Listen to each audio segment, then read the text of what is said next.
السلام علیکم ورحمت الله وبرکاتو. محترم پوښتنه کړې ده چې کوزده مې کړې ده، نو مور پلار ته ما ویلي چې زما قبوله ده، ایجاب قبول راغلی دی. نو اوس همدې سره ټلیفون باندې خبرې کول څنګه دي؟ او زه په یورپ کې یم، دا پاکستان کې ده، ستا تصویر راواستوه، نو زه ستا تصویر ورواستولی شم که نه شم ورواستولی؟ محترمه فقهای کرام وایي چې نکاح په ایجاب و په قبول سره تامه ګرځي.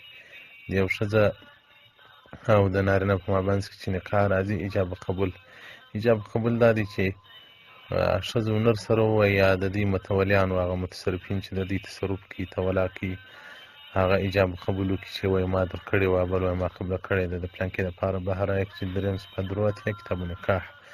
نو نکاح تامه شوه. نکاح چې تامه شوه، بیا که د ولور ورکول سوی و، یعنې ولور ښځې ته ورکول سو، نو بیا مېړه جمعه له ورسره کولی شي د جمعه، او که ولور نه ورکړی بیا هم جمعه کولی شي. که ښځې منع وکولی شي جمعه به نه کوي، بیا نو د جمعه نه شي کولی. خبرې بلکل کولی شي، هېڅ مشکل نه لري، ستا ښځه ده. او پاته تصویر ما وراسته محترمه، ځکه تصویر باره کې موږ بار بار بیان هم کړی ده چې رسول الله صلی الله علیه وسلم وایي اشد الناس عذابا یوم القیامة المصورون. د بخاري شریف حدیث دی چې په ورځ د قیامت به هغه سخت په عذابو کې هغه څوک چې په دنیا کې تصویران اخلي، تصویران جوړوي، تصویران لیږي.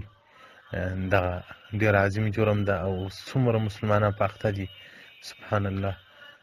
دا بعضې خلک په لکهاو یو ویډیو پورته کړي، هغه یو تصویر پورته کړي، په لکهاو انسانان هغه ته بیا لایک پسې ورکړي، انتخاب یې کړي، دی به مړ وي او ګناه بې ده ته ورروانې وي. دا یو دی متعدي ګناه ده. زه دوی ته وایم هم د ګناه څخه موږ نه یو پاک، انبیا نه یو، ملایکې نه یو، خامخا به ګناهونه کېږي.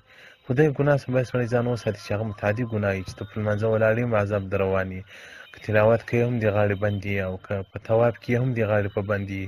هغه دغه ګناه ده لکه هغه دغه تصویران ویډیوګانې بل چا ته ورستول.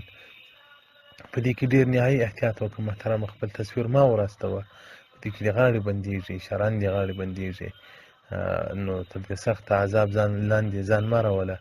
نو په دې تصویرانو کې محترمینو ډېر کوشش وکړئ. دا فیسبوکونه زه وینم، د علماو فیسبوکونه یي، د ښو خلکو فیسبوکونه یي، پاکې ویډیوګانې تصویران وي، او که څه هم د ښځې دا نه یي، د نارینه یي، خو هم ناروا دي، هم عذاب دی. په دې کې بیخي یو عمومي بلوا راغلی ده، او خلک بیخي ورسره ناوباله دي. او الحمدلله تر اوسه خو مورې په دا فیسبوک کې داسې شی نه دی نشر کړی چې هغه د زیروحه تصویر وي. او د ورځې خلک بیخي ډېر خلک ریکوست راکوي، د ملګري طلب کوي چې ما ملګری کړه، نو هغه زه پسې ډیلیټومه، وار وایم دا خلک دغه کړه ملګري کړه، بیا نو که ملګري کړي خو د دوی تصویران تا ته راځي، تاسې بیا بل وړي.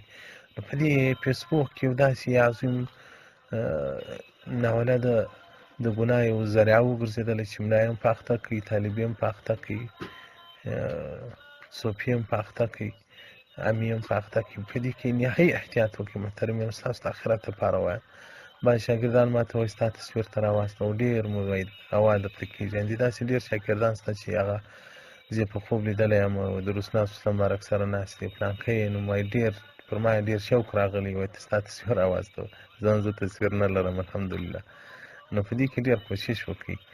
نو زه اخر جواب دا ورکړم چې الله دې په جنت کې سره وویني، چې هلته سره ووینو. د دنیا دې کاټه نه کوي چې دې دیوبندي وویني یا نه وویني. نو محترمو نهایي کوشش وکړه ما یې وراستوه، که زموږ دا منیا وکړه، خپله کوې نو بیا خو نو کوئ. والسلام علیکم ورحمة الله وبرکاته.